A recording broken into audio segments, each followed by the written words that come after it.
Bonjour tout le monde, avec vous Linda Agdader. Aujourd'hui, à la demande de certains d'entre vous, nous allons réaliser ensemble la recette de matla al-kusha ou pain au four. Une recette très facile à réaliser avec un résultat garanti, un pain très léger et surtout très bon.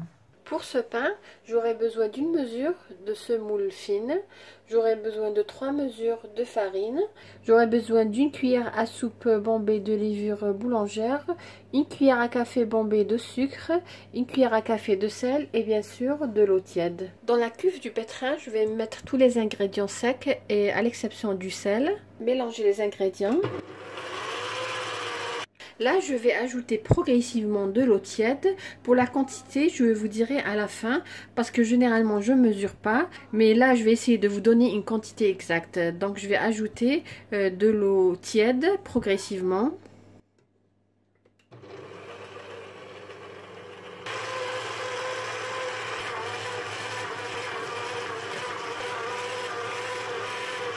Après à peu près 5 minutes de pétrissage, je vais ajouter le sel. Donc on avait dit une cuillère à café de sel. Et je vais continuer à pétrir en ajoutant l'eau progressivement.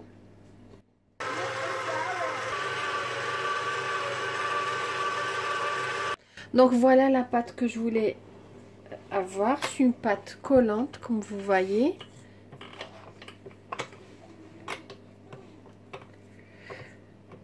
Au pétrin, je l'ai fait pétrir à peu près pendant 8 à 10 minutes. Ici, vous faites ça à la main à peu près 12 à 15 minutes. Comme vous savez, la farine, la semoule diffère d'un pays à un autre.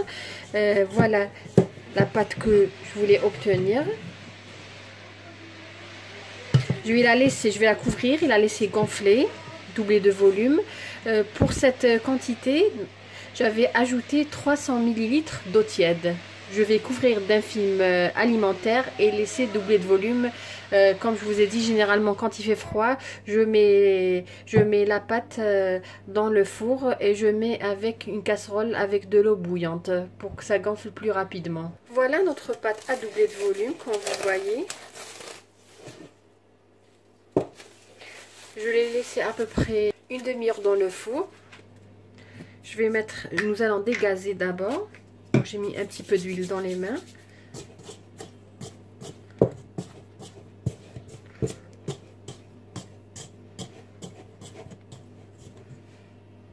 Je vais diviser la pâte en 2 à 3 boules. Donc vous pouvez mouiller les mains pour vous faciliter la tâche. Je vais enrober ces boules dans un peu de semoule fine. Voilà. Donc là, j'ai un torchon propre. Je vais prendre la boule et la mettre sur le torchon.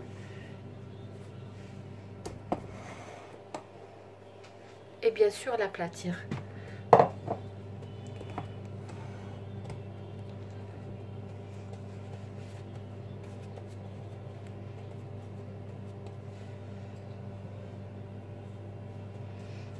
N'hésitez pas à mettre plus de semoule pour qu'elle ne colle pas.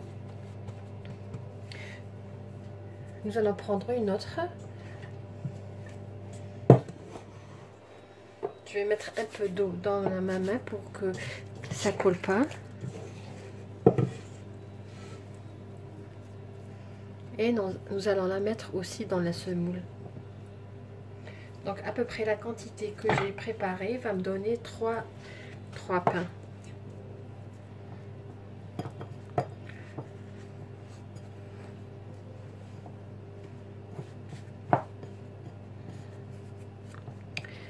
La pâte elle est vraiment collante.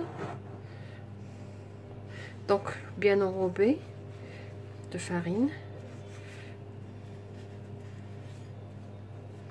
Voilà. Et aplatir.